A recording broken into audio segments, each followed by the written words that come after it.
This is the Spirit and Wellness Show. News and information from a higher perspective. Your host, Harry Wilkinson. Yes, welcome to the Spirit and Wellness Show. I am your host, Harry Wilkinson, and this is the show where we talk about the days and weeks issues, things you might have heard about in the news, media you might be exposed to. We also talk about films and television, and movies and stories, everything that comes to us around the world that we are actually creating on a spiritual level, and we look at it from a higher perspective. I was motivated to create this show because of my own work in spirituality and because of what I found to be one of the biggest stumbling blocks for experiencing connectedness, spirituality, joy in your life, and not being taken out of that mind space, if you will, by that which is around you. And what I found, one of the biggest stumbling blocks was looking at the media and looking at the actions of others and everything in the exterior that we are exposed to. Looking at that from a sense of disempowerment. In other words, this is outside of me, happening to me. This is something I need to disconnect from, run away from, hide from. And anytime you do that, you set up an energy which actually brings more of that situation or more of that discomfort to you. And the reason it brings more of that to you is because what you need to do is go into the discomfort. When discomfort comes to you in these forms, whatever forms they may take, these are opportunities for you to take your energy from that which discomforts you, which you have created, which you are one with, and your very energy is sustaining. You take your energy back from that, and you go deeper. You learn from it. You begin to understand it in a different way.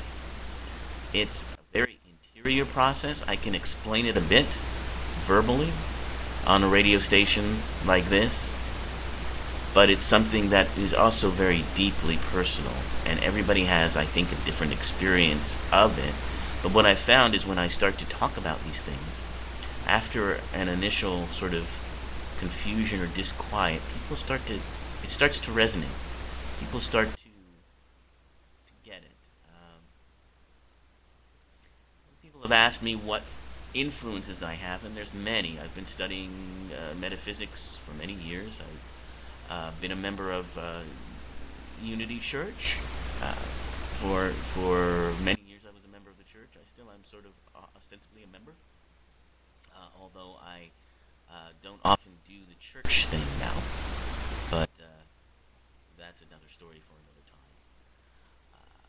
I have studied the Course in Miracles, which you may have heard about. Famously, Oprah spoke quite a bit about the Course in Miracles, and a lot of this work is based on that as well. But I've had influences from many spiritual teachers, some as diverse as Plato, and some as more contemporary, as perhaps Robert Scheinfeld or our friend who had his conversations with God. I've read a lot of spiritual literature, and I'm always interested in different approaches to that, different understanding of what God means. And I've talked about that. I'll talk about it today. the difference between religion and spirituality. And it's, we live in a time when, and a blessed time, because this is a time when it's so starkly clear, the difference. You couldn't really ask for more concrete examples of the differences between religion, which is, based in a set of rules for behavior that mainly apply to the world of illusion, the material world that we call uh, reality. Uh, they are ways of ultimately separating, while at the same time trying to bring people together. And they are ways of communicating, a message of spirit by, in many cases, personalizing that message, creating I won't say mythology, but creating a character, if you will, or a series of characters that human understanding may relate to. This is not new. You can go back to all of the ancient gods. Gods of Olympus, for instance, were human to a fault, uh, whereas our perhaps our human projection of what God is like is now he is a deity who is beyond fault. The ancient gods were were sort of humans at a higher level, but still making a lot of the same mistakes. So you have, a god Zeus who is unfaithful to his wife Hera, and those sorts of things. So it's interesting how even religion is a creation of our own spirit. So in that sense, if it makes you uncomfortable, that's something to move into too and think about and take your energy from if need be, to open you up to a greater connection of spirit.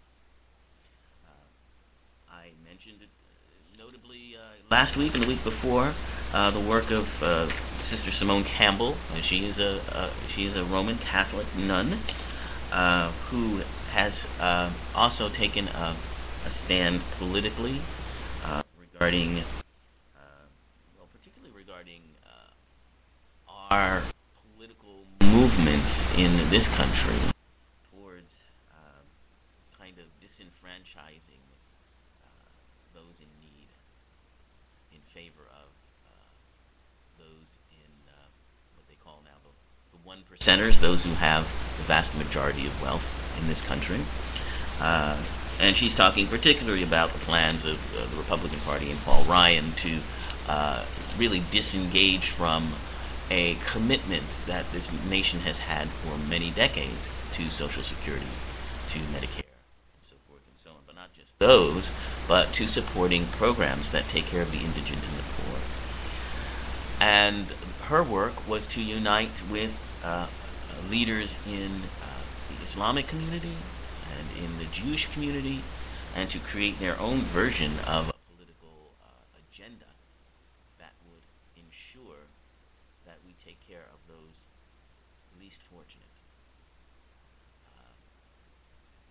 That is religion rising above religion and connecting on a spiritual level to do something in the outer world, or do something within the context of the illusion we've created that is a way of bringing us up, of uplifting us. And so bravo for that. And now we get to talk about the other side of that, because all the talk this week, of course, has been about tragic incidents that occurred in Libya, where several Americans, including an ambassador, were killed due to an attack based in part on a reaction in the Middle Eastern Muslim world to a very unfortunate film that was made in this country. This was a film that went out of its way not just to, comment negatively on the Prophet Muhammad and Islam, but to denigrate, to to really debase in a very, as Secretary of State Clinton said this week, in a disgusting manner. Uh, that shows not just disrespect, but an active hatred. If you look at this film, and I don't recommend watching it very long, but you might want to just catch a glimpse of it on YouTube just to see what it's about. Because if you look at that, that's not only just an act of disrespect to someone's religion, even if you feel their religion is wrong. Um, an act like that is an act of violence in a way. And so the Muslim community is reacting violently as well. And there's protests outside of many embassies in many countries, uh, decrying the nature of this film and the debasement of their beliefs. But the heartening thing,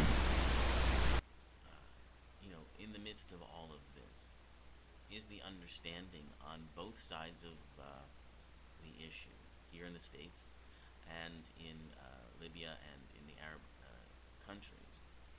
The understanding that these actions of a few meant to provoke, which is clearly what they are, meant to provoke.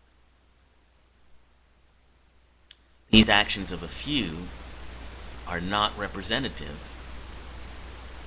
of the many. And so the President and Secretary of State Clinton, while decrying the acts of violence and ensuring the public that they would bring those who committed these murders to justice, they also decried the film itself,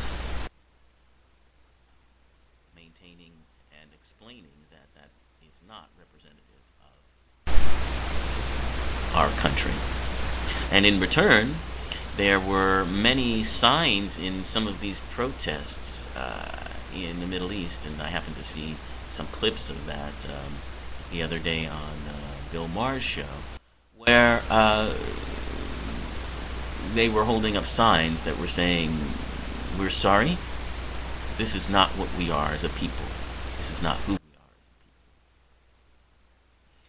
So, and this is an interesting kind of place to be. It's a recognition of our oneness, of course, but the perhaps disturbing thing is that there is a oneness with those who did these crimes as well.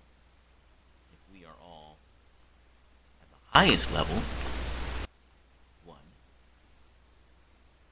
it becomes a difficult thing to think about how others, if you look at them as being others, or how we, if we're thinking of ourselves as being one with them, could do such a thing.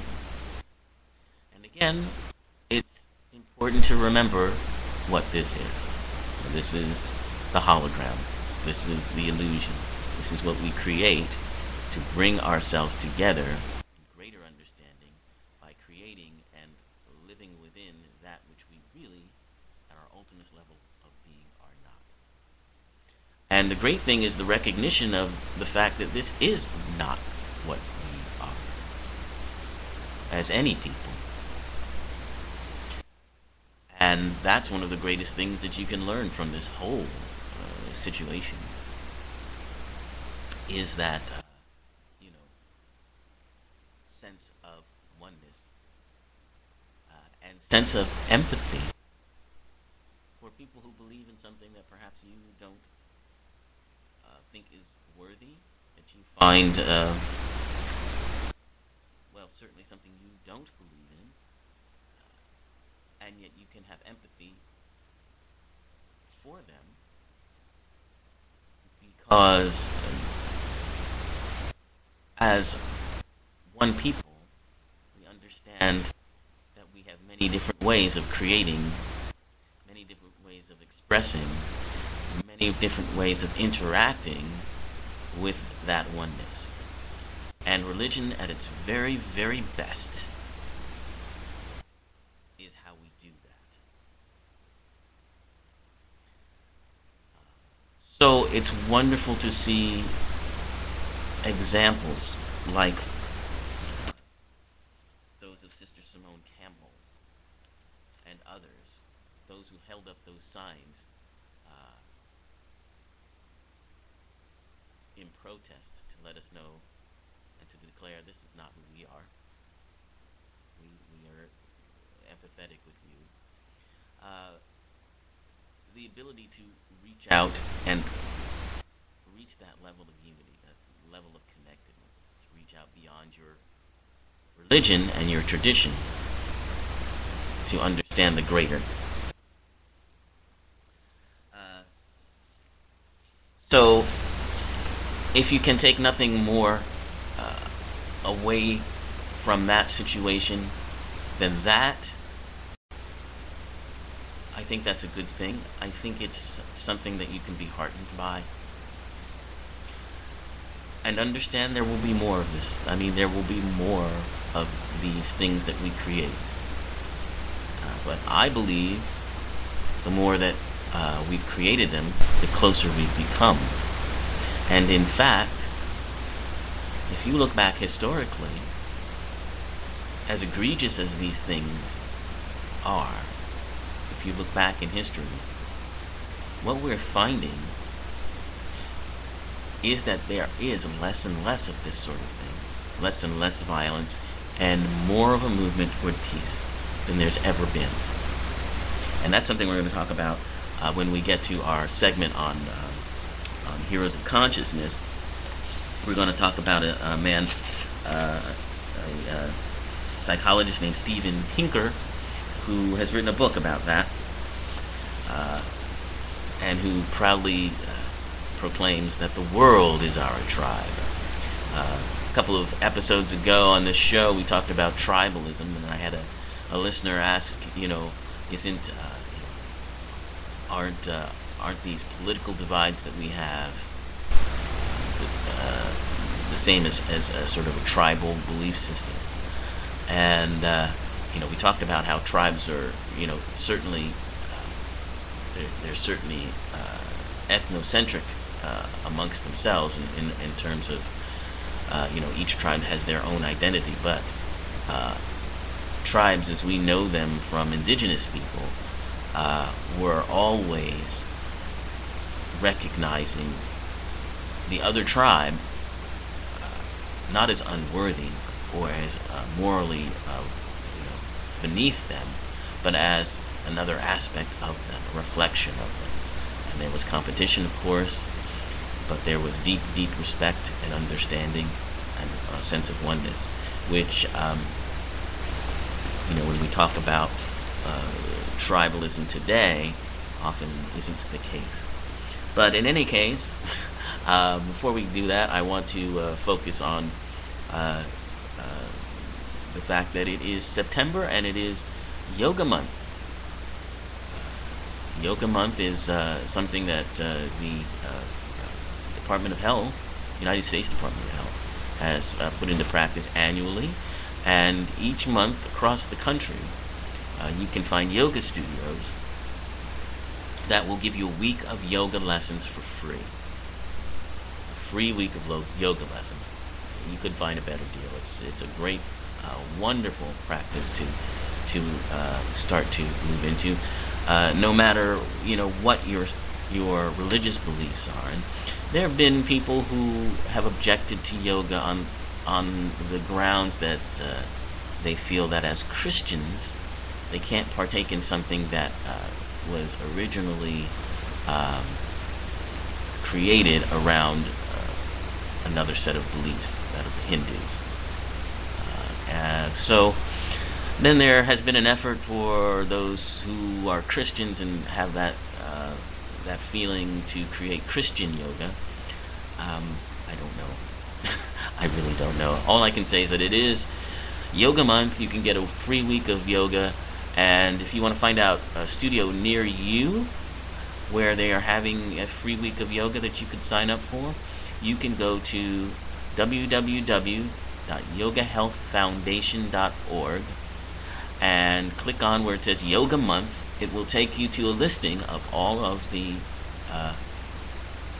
studios that are offering the free week of yoga lessons this month, and you can find one near you. So, but let's talk about what yoga is. I mean, yoga, yes, it started with Hinduism, but it also started as a multi-religious, if you will, approach. It connected with not just Hinduism, but Buddhism and Jainism and other religions that were, they were the big guys 5,000 years ago. They were the belief systems, and it was all of these belief systems coming together and recognizing a commonality, a oneness that created yoga. Because the word yoga itself means to join or unite. It's a Sanskrit word. You can also think of the word, a similar word that is a derivative of it, yoke. If you know what a yoke is, it brings a team of mules or donkeys together, or horses, and it has the same derivative from that Sanskrit word. Yoga means we connect with each other, we join together, and yoga had many avenues. By the way, we've come to think of yoga as a form of exercise, a physical form of exercise. And that's one aspect of yoga. It's called Hatha yoga. Hatha yoga was the understanding that you use the body and the discipline and the movement of the body to bring yourself to that level of unity. But there were other ways to do it. There was Raja Yoga, which is also known as kingly yoga. That was the yoga of kings. That was where you went out in the world, and with the wealth that you had, with the power that you had, you took action that was a movement towards an understanding of the oneness of all. Another form of meditation was karma yoga. Karma yoga is yoga through work, yoga through the discipline of work, whether that be, whether it's cleaning your apartment, washing the dishes, or digging trenches or whatever. Karma yoga, the yoga of doing, the yoga of being, is a meditation in and of itself. So there are many different ways, and one of the great people to look to if you're interested in finding out the background and development of yoga, BKS Iyengar, that's Iyengar, is one of the great researchers of this, and you can find connections online to his work. But in today's world, yoga is pretty much thought of in the Hatha yoga sense as a form of exercise, but it's also understood as a form of meditation. And it really cuts across any set of religious beliefs. So I feel it's kind of silly to believe that it promotes one religion over another. It doesn't. Its very beginnings were rooted in, cutting across a variety of religious beliefs, and it still does that. But here are just a few of the things that perhaps any religion can agree on, and certainly these are the things that yoga promotes. The oneness behind reality, which we talk about on this show all the time, and behind all of that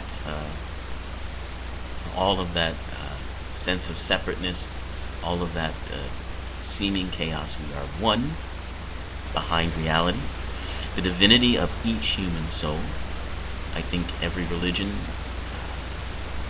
talks about that in one way or another. The highest purpose of life as expressing and manifesting the divine within us. Now there are some, factions of religion that have a problem with that. The idea of the divine, of there being a divine within us. There's a belief that we don't have the divine within us, that we are sinners and that's all we'll ever be, and we can't manifest this divine. The best thing we can do, the only thing we can do is pray to God and do what the church tells us, and then die and go to heaven. Well, anyway, I'm going to stop comparing this to religion now because that's not what the show is about. Yes, expressing and manifesting the divine within us. It's one of the things that yoga talks about. The causes of pain, the obstacles on the human path, and the high road of service to others. These are all things that yoga has always been about and continues to be about.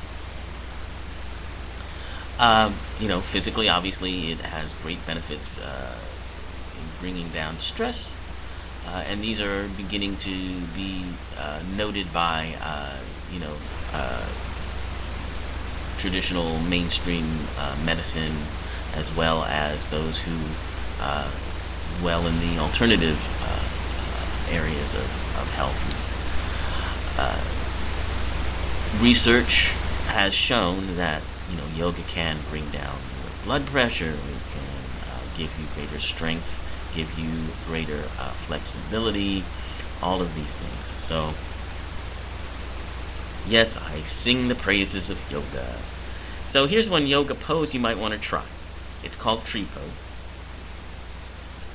And you might want to, if you're new to yoga, you might want to be against a wall or nearby a wall in case you need to do it. Because basically what you do is you start in a position they call Tadasana, which is you're standing on the floor, but you shift your weight slightly onto, we'll start with the left foot, and you keep the other foot firm on the floor.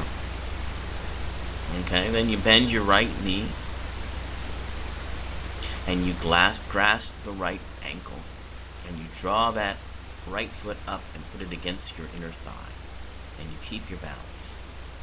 That's why you need the wall in case you start to lean. But then you try to keep your balance on that leg. You can rest your hands on your pelvis and lengthen your tailbone towards the floor, and try to keep that for about 30 seconds to a minute. And then you can repeat with the other leg. This is something that is great for leg strength, ankle strength, balance, and it's really something that can be helpful if you've practiced yoga for a long time, or even if you are just starting. So that's one yoga pose, and we'll be talking about more yoga poses in future episodes. We talked last week about breathing and how important that is as well. So, all right, well, what did we get to today? We didn't get to talk too much about Steven Pinker, but I did mention him as being one of our great heroes of consciousness. He has a book called The Better Angels of Our Nature. You can check it out online. We'll talk more about him next week as well. But the idea behind that is that if you look statistically at what's going on in the world, we are coming closer. We are seeing a decline in violence and live in the most peaceful era ever. and we're also increasing in education, intelligence, and awareness. So that's a nice message